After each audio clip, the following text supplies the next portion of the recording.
Hello army, আজকে আমি বলবো জাংকুকের সফলতার গল্প। তো ভিডিওটি শুরু করার আগে তোমার চ্যানেলটিকে সাবস্ক্রাইব করে পাশে থাকবা আর লাইক করো এক্ষুনি। তো ভিডিওটি শুরু করা যাক।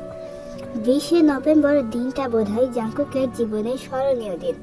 ছোট যে ছেলেটা শিল্প জগতে পা রেখেছিল অনেক স্বপ্ন নিয়ে, তার স্বপ্নগুলো হয়তো পূরণ হয়েছে, কিন্তু তার পেছনে আছে অনেক মন ভাঙার কাহিনী, পরিশ্রমের কাহিনী। সেগুলো আমরা জানি না, আমরা শুধু সফলতা দেখি। একটা ছেলে অনেকদিন আগে কত উৎসাহিত হয়ে mom mom I am on TV বলে লাফিয়েছিল ক্যামেরার সামনে। সেই ছেলেটা অনেকগুলো বছর পর নিজের সোলো কনসার্টে সেই মায়ের জন্য গলা ফাটিয়ে স্টেজে ঘুরে বেরিয়েছে, আর তার সাথে চিয়ার্স করেছে তার হাজার হাজার ভক্ত।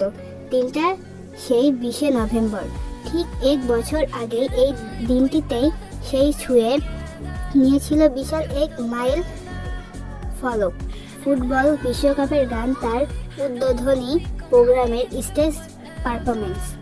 বিশ্ব বন্দিত সেই ছেলে একটা বছর পর সোলো অ্যালবাম, সোলো কনসার্টের মতো স্বপ্নকেও পূরণ করে ফেলল। এটাই সফলতা। তার পেছনে অন্ধকারের কথা আমরা জানি না, আমাদের জানানো হয় না। সেগুলো সমস্তটাই তার নিজের। আমরা শুধু তার সাফল্যের জয়গান গাই, আর সেটাই সে চেয়েছে। সাফল্য শিখরে উঠেও সে ভুলে যায়নি কাদের জন্য সে আজ এই জায়গায়। তার শরীরে খোদাই করে রেখেছে তার ভালোবাসার নাম, আর্মি।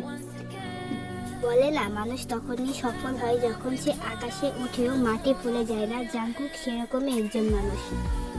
স্টেজের মাঝখানে সাধারণ মানুষের মতো বসে থেকে মন দিয়ে শোনে ভক্তদের কথা, তাদের কাছে যেতে ঠাঁই যতটা পারে। সে তার আইডল, যে তাকে নাম দিয়েছিল, তাকে সবার পেছনে থাকা অন্ধকারের সারি থেকেও খুঁজে নেয়। তার সেই নাম নিজের অ্যালবামের নাম রাখো। এই রকম মাটি ছুঁয়ে থাকা মানুষকে দেখিয়েই হয়তো বলা যায়, দেখো এই মানুষটাই আমার আইডল, জিয়ন জাংকুক। এরপর হয়তো তোমার মিলিটারি এলিমেন্টেন্ট, হয়তো অনেক দিন তোমার অনুপস্থিতি আমাদের মেনে নিতে হবে, কিন্তু তুমিও জানো তুমি আমাদের কাছে কতটা প্রিয়। জাংকুকের এত দূর আসার পেছনে অনেক কষ্টকর কাহিনী আছে।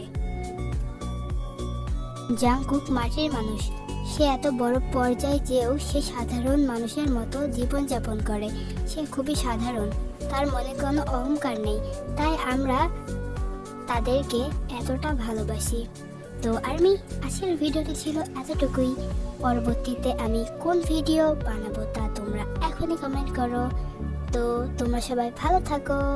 আল্লাহ হাফিজ।